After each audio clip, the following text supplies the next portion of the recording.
G'day gang, familiar sight? Now, VF Commodore.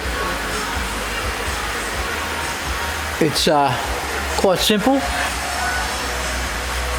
cradle needs to be hung and you can get the tank out without an issue. Leave the straps hanging at the back there. You have a few little plugs and stuff. Plugs and hoses, not too many, most of them come out with the tank, as you can see there. This one has a flex fuel sensor on it. The pump is kaput. Pretty simple, it's like the VE. You pull it's a saddle tank obviously. Drop the exhaust off, pull the tail shaft out of it, a couple of heat shields, some bolts. Just undo these cradle bolts, these front cradle bolts, and let it hang down. And good as gold. The bonus on this one is there's no brake cables here.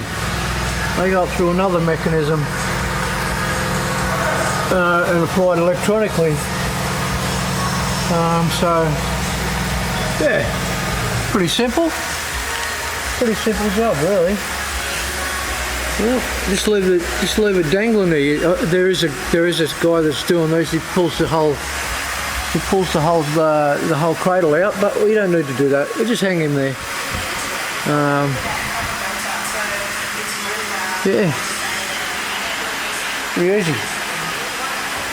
Hope you guys are doing. Check you later.